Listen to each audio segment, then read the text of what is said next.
My son stopped me at the hospital door after I'd driven 15 hours straight and said the words that would cost them everything. Mom, what are you doing here? Alyssa says she doesn't want you around.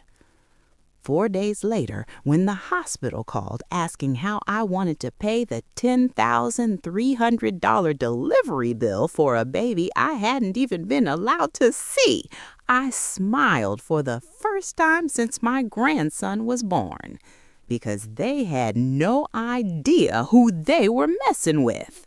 Where are you watching from today? Tell me in the comments, city, country, whatever you're comfortable with. And while you do that, let me rewind and show you how this all turned into one of the most expensive "you're not welcome" messages in family history. Because this isn't just a story about a mean daughter-in-law. It's about fraud, federal court, a double life, and a grandson who almost became part of a criminal business model. 3 weeks before all hell broke loose, my daughter-in-law called me, practically glowing through the phone. "Mom Carol," she said. Not Carol, not Mrs. Martinez. Mom Carol. That should have been my first clue. After 5 years of marriage to my son David, she only pulled out Mom when she wanted something.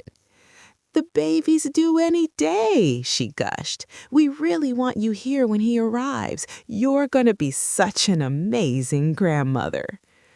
I'm 65. I live alone in Phoenix. My husband died 8 years ago. David is my only child. I have been waiting for a grandbaby like some people wait for the lottery. So no, I didn't overthink it.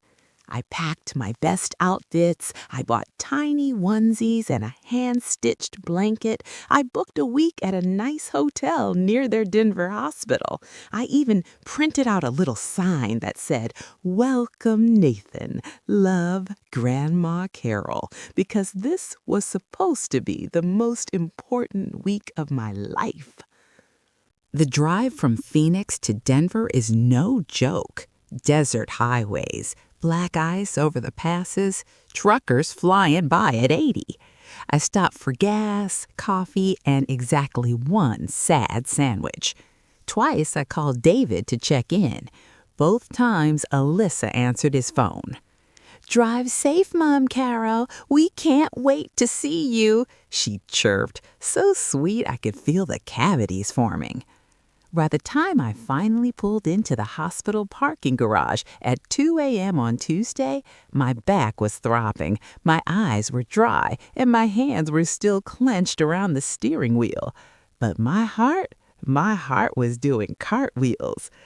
The maternity ward receptionist smiled. "Your daughter-in-law's in labor, room 314. I practically floated down the hallway. And then I saw my son. David was pacing outside the delivery room, hair a mess, scrubs half on, looking like any nervous first-time dad. But when he saw me, something changed. Not relief, not joy, panic. "Mom, what are you doing here?" I actually laughed. I thought he was joking. "What do you mean, what am I doing here? Alyssa invited me. She said you both wanted me here." His eyes flicked to the delivery room door, then back to me, like a man standing between a bomb and the people he loves. She changed her mind. She doesn't want anyone here. Just us, no family." I blinked. "David, I drove 15 hours.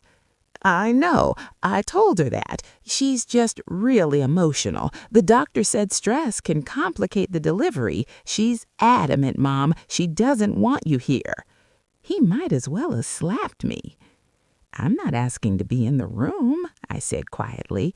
"I just wanted to be nearby, to hold my grandson at some point, to say a prayer in the hallway.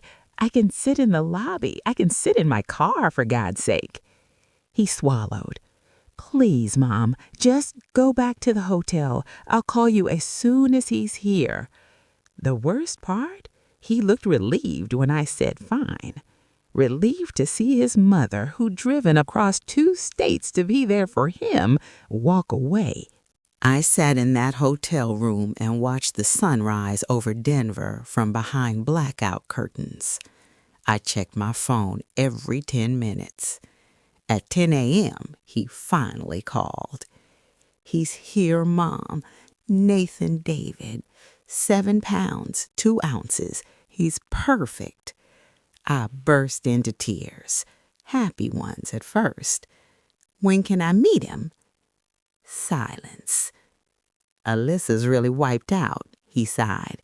"The delivery was rough. Maybe give us a day or 2. Let her heal.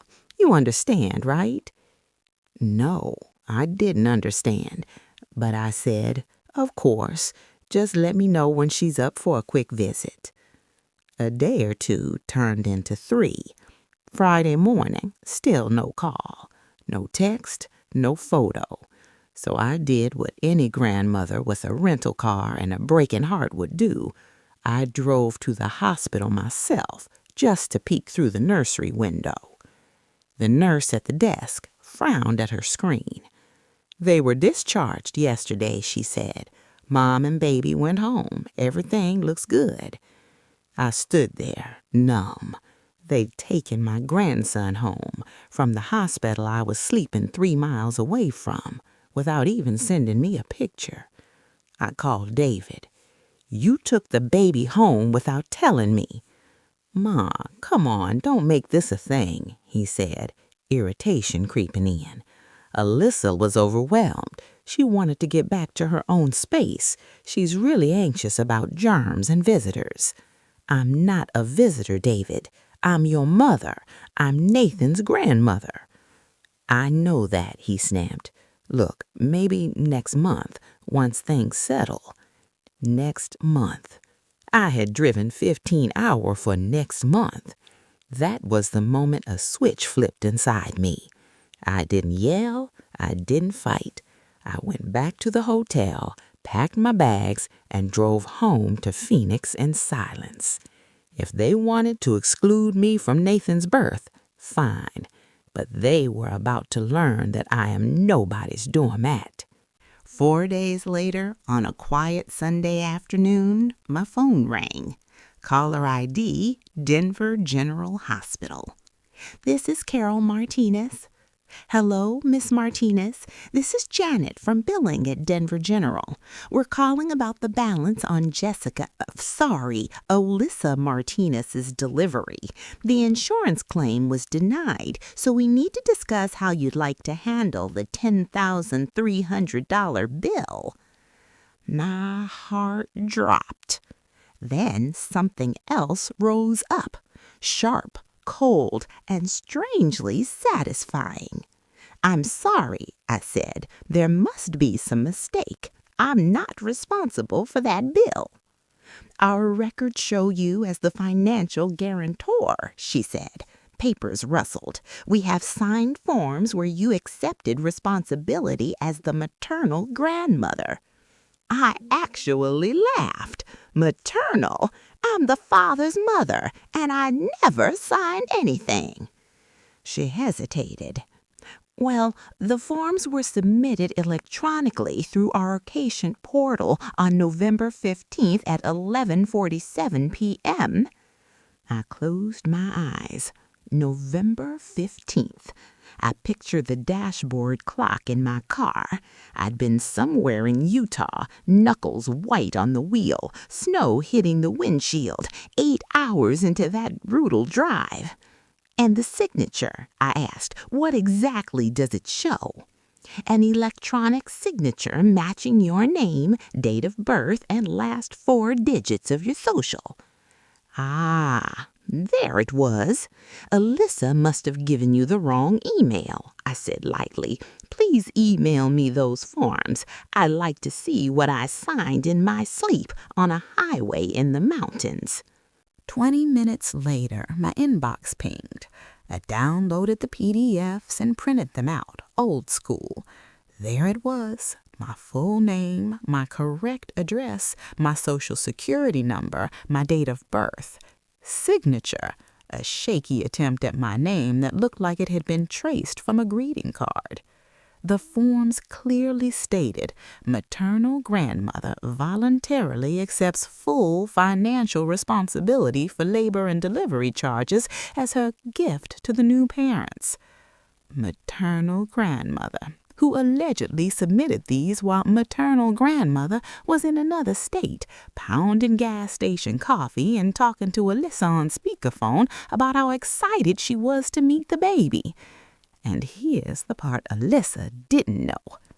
I spent 35 years as a medical billing administrator before I retired.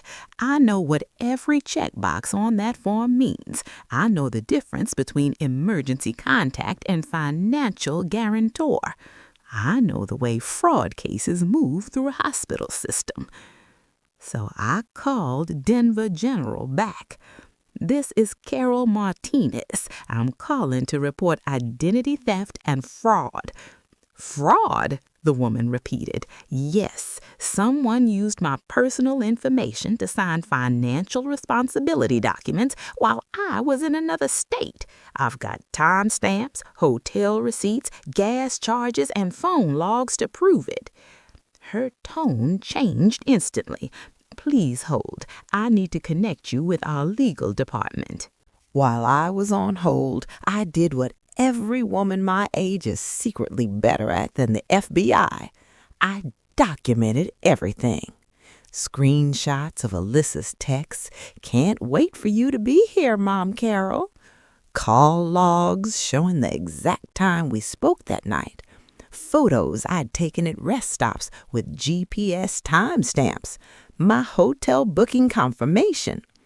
By the time the hospital's legal rep answered, I had a digital folder that could have been Exhibit A.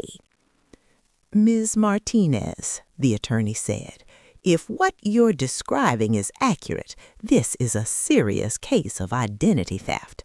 I thought so. We'll open a fraud investigation and suspend all charges in your name. We'll also be filing a police report. Do we have your permission to share your information with law enforcement? Yes, you do. Can you send us the documentation you just mentioned? I sent it while we were still on the phone. And then I waited. Not to get Alyssa, just to see what happens when someone builds their little scheme on the assumption that the grandmother they're stealing from is stupid. 2 days later, I got a call from a Denver number. Mrs. Martinez, this is Detective Richardson with the Denver Police Department. We've been assigned to investigate the fraud report filed by Denver General. Do you have a few minutes? I told him everything. The invitation, the 15-hour drive, being turned away at the hospital door, the silence, the forged forms, my background in medical billing, the documentation. He listened quietly. Mrs. Martinez, based on what you've described and the evidence we've already received from the hospital, this appears to be a clear case of identity theft and insurance fraud, he said. We'll be obtaining warrants for digital records, IP addresses, device logs, surveillance footage. We'll keep you informed.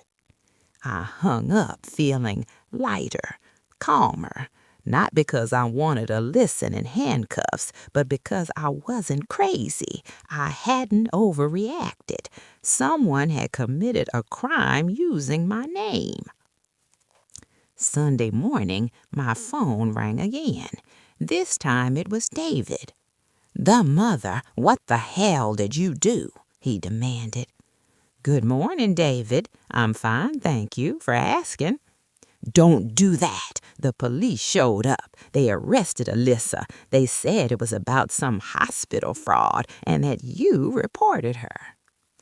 "I reported identity theft," I corrected. "The hospital and the police decided what to do with that information." That delivery bill was a misunderstanding, he said, voice shaking. Our insurance covers everything. They saying you owe $10,300, I finished. Yes, that's what they tried to pin on me when your insurance was denied. That's impossible, Alyssa said. Alyssa forged my signature, David, I snapped. There's security footage. There are IP logs. I didn't just wake up one day and decide to ruin your wife's week for fun. I could hear him breathing on the other end, trying to keep up. There has to be some explanation, he said weakly. Yes, I agreed, and the detective, the hospital's legal department, and apparently now the district attorney are very interested in hearing it. Things moved fast after that. Tuesday morning, I got a call from a woman named Lisa Chen, federal agent, calm, precise, and not at all interested in small talk. Mrs. Martinez, your case has been referred to us because there are indications of identity theft across state lines. We'd like to ask you some questions and get your consent to review broader financial records. Across state lines?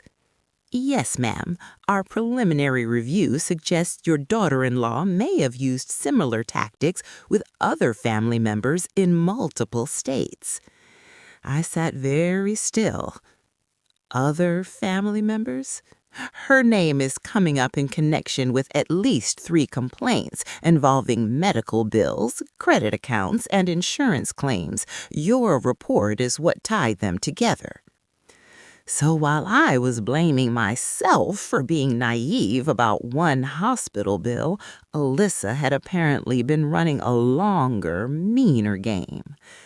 Agent Chen, I said, how bad is this likely to get? Ma'am, we're still in the early stages, but I can say this.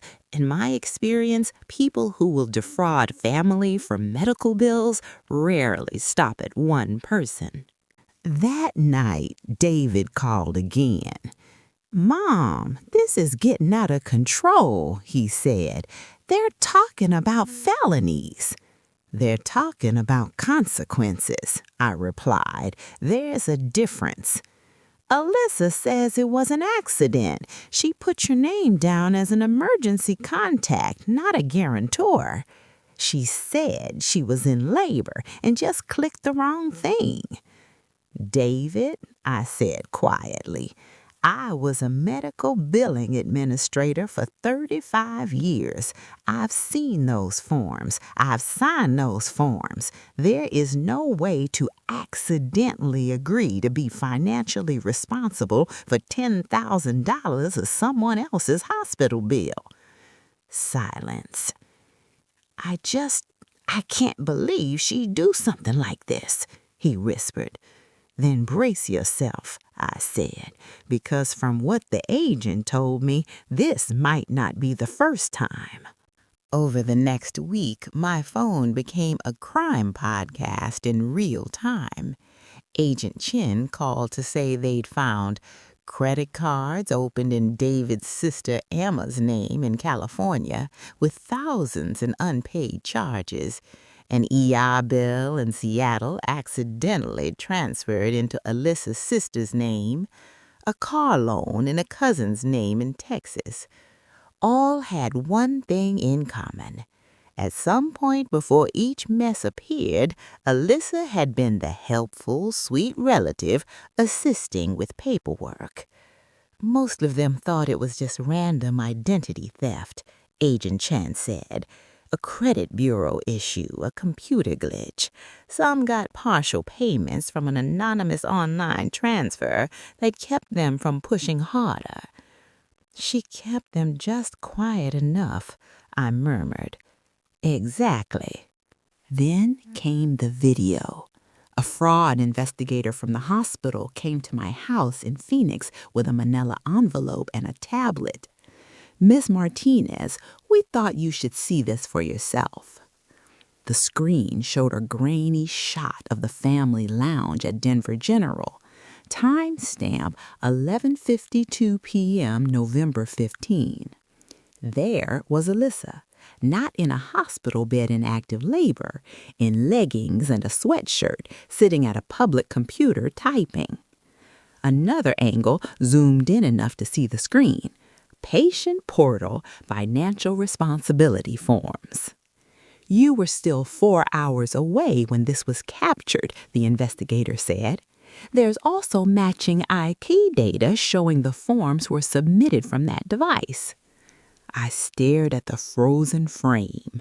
The woman who had called me Mom Carol, who had begged me to be there, was calmly, deliberately typing my information into a form so she wouldn't have to pay for the birth of the baby she was simultaneously denying me access to. Miss Martinez, said the investigator softly, this is not a mistake.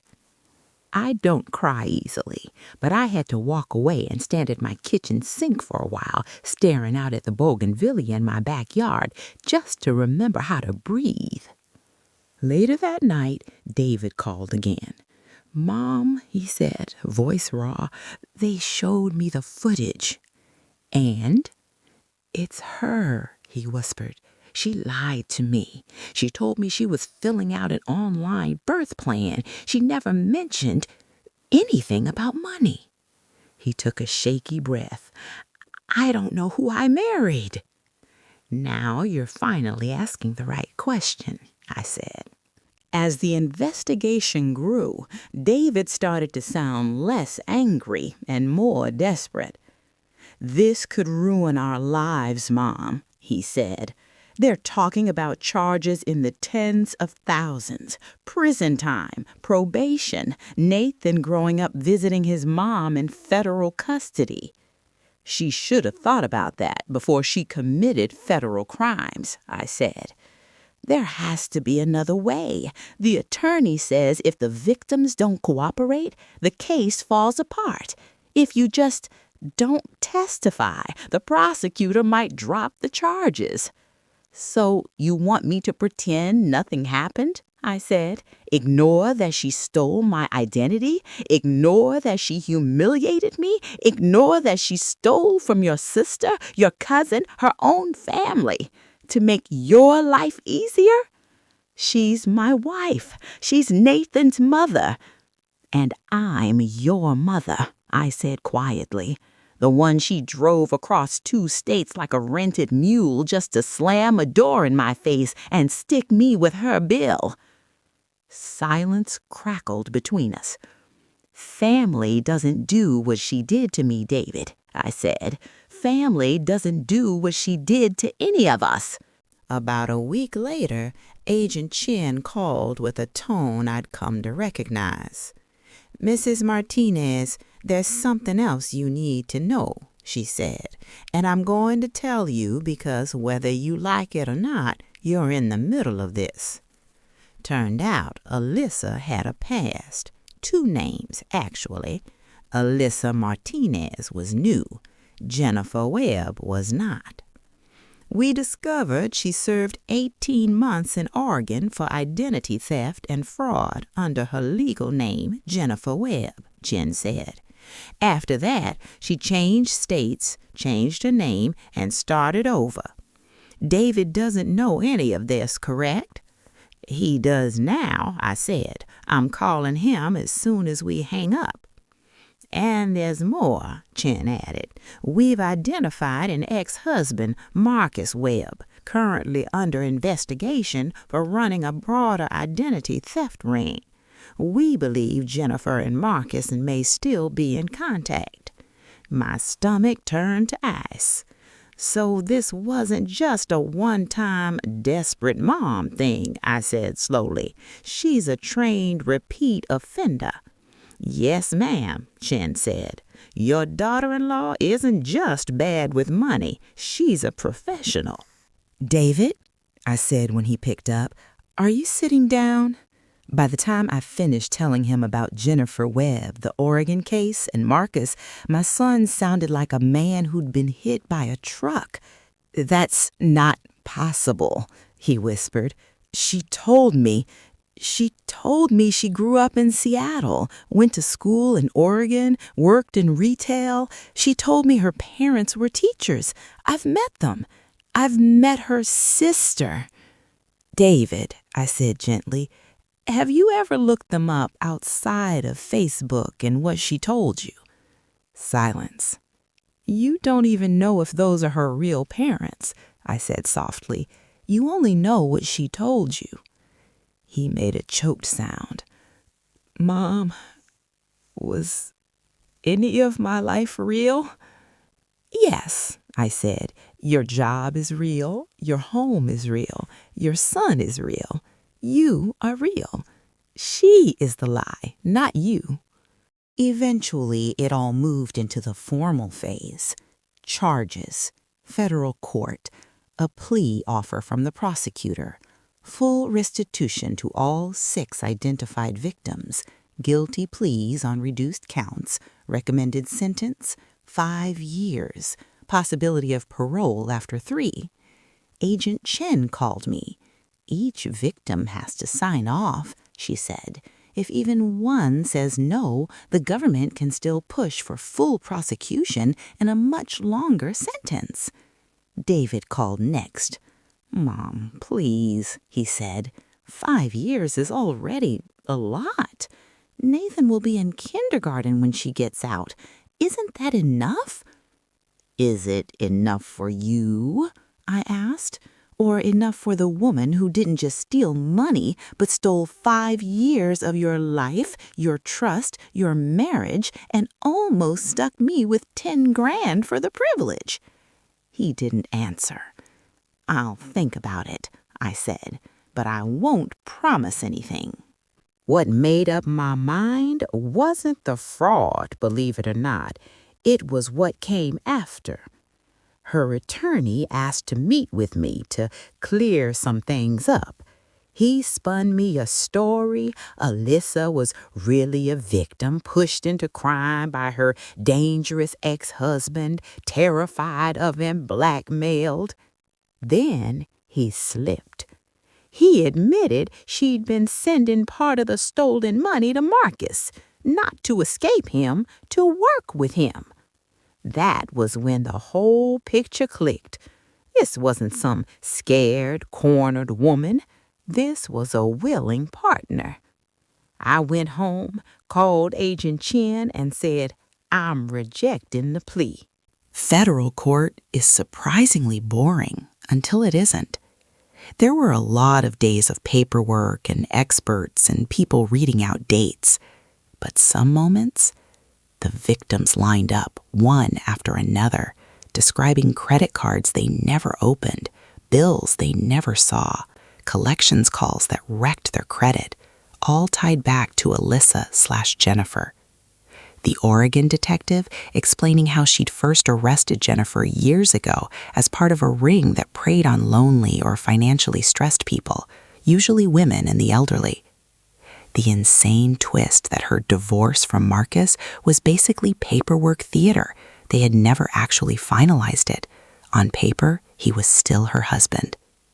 Watching David find out his marriage might not even be valid, that was a knife to my heart I'll never forget. Alyssa took the stand and tried to cry, tried to play the scared young mom card. I was in labor, she sniffled. I wasn't thinking clearly. I just clicked things. I thought Carol wanted to help. I thought she wouldn't mind. Then the prosecutor pulled up the phone records, the browser history, the messages where Alyssa had searched my name and run soft credit checks. Miss Webb, the prosecutor said, you researched Carol Martinez's finances for weeks before you invited her to drive 15 hours to be at your birth. Isn't that true? Alyssa stared at her hands. Yes, she whispered. You invited this woman to your son's birth so you could exclude her and make her pay for it, literally. Objection, her attorney sputtered. Withdrawn, the prosecutor said, never taking her eyes off the jury. The evidence speaks for itself. Just when I thought it couldn't get worse, Agent Chen took the stand again. We executed a search warrant on Marcus Webb's apartment in Seattle, she said. we recover detailed operational notes on what he called family infiltration cases. One of the binders had a tab labeled Martinez, Phoenix, Denver. Webb had been tracking the Martinez family for over 2 years before Jennifer contacted David online, she said. He identified David as an ideal target: stable income, no criminal history, emotionally close to his mother, and, his words, raised to trust women. My stomach turned. Carol Martinez was labeled as a secondary high-value mark due to her retirement accounts and emotional investment in family. The prosecutor flipped to another tab. "Agent Chen, can you explain this section?" she asked. "These are notes for Phase 2 of the operation," Chen said. After gaining the family's trust and committing incremental fraud, they planned to stage a fake car accident involving Jennifer and the baby. The room went ice cold. The goal was to collect on multiple life insurance policies that had quietly been taken out on Jennifer and Nathan, using funds stolen from family members to pay the premiums. David made a strangled sound beside me. "In other words," the prosecutor said softly, "Jennifer was stealing from the Martinez family to pay for the policies that would fund her new life when she and Marcus disappeared with the child." "And David?" the prosecutor asked. "What did the note say about him?" "If he became suspicious or uncooperative," Chen said, "there were contingency plans to neutralize him and make his death appear accidental." David squeezed my hand so hard it hurt. Alyssa had planned to make him mourn a wife and child who weren't dead, while she lived somewhere else with his son and his money. And the only reason that plan never got off the ground? A little old woman in Phoenix who said, "No, I'm not paying this bill," and picked up the phone. On the last day, after hours of testimony and tears, the prosecutor asked the question everyone in that courtroom was secretly thinking. "Miss Webb, do you have anything you'd like to say to the Martinez family?" Her attorney tried to shut it down, but she stood, looked right at us, and dropped the mask completely. "You people," she said, her voice flat. "You think you're so smart, so careful. You're not. You're marks, targets. You were born to be used." "Miss Webb," the judge warned. "You," she hissed, pointing at David, "were so desperate to be loved, you never asked a single hard question. I told you whatever story I wanted, and you lapped it up." Then her eyes locked on mine. "And you, Carol? You were perfect, lonely, guilty about your son moving away, sitting on savings with nobody to spend them on. I was doing you a favor. You wanted to feel needed. Paying would have given you that. You owed me that much after the way you judged me." The bailiffs moved in. "The only thing I regret," she threw over her shoulder as they took her away, "is not finishing the plan before you opened your big mouth." The judge let the silence hang there for a long moment. Then she turned to the jury. "Ladies and gentlemen, you will disregard the defendant's last statements," she said, "and you will decide this case on the evidence, which is, frankly, overwhelming." The jury was out less than 3 hours. Guilty. On identity theft, on fraud, on conspiracy, on the kidnapping plot. At sentencing, the judge looked straight at Alyssa, Jennifer, whoever she really was.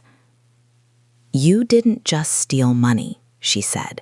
"You tried to steal reality from the people who loved you. You weaponized family." 25 years. No possibility of early parole. David and I walked out of that courthouse together, Nathan asleep on his shoulder, the Arizona sun bright and warm on our faces. "Mom," he said quietly, "I don't know how to thank you." "For what?" I asked. "For not paying that bill," he said, "for calling, for reporting it. If you had just swallowed the insult like you always do and written a check, Nathan and I might. His voice broke. We're here, I said. He's here. We strapped Nathan into his car seat and started the drive home. You know what she was wrong about? I said finally. What? She said I'd never feel safe again, I said, because now I know there are people like her in the world. I watched my grandson in the rearview mirror, fists twitching, dreaming baby dreams. But I feel safer than I ever have, I said, because now I know exactly what predators look like when they wear family faces, and I know I'm strong enough to fight them. Some grandmothers bake cookies, some grandmothers knit, some grandmothers, apparently, take down criminal enterprises by refusing to pay a bill they never owed. If someone ever makes you feel like you're crazy for trusting your gut, remember this: you're not crazy. You're the only one paying attention. If you've ever been excluded, used, or made to feel dramatic for standing up for yourself, tell me your story in the comments. Your voice matters.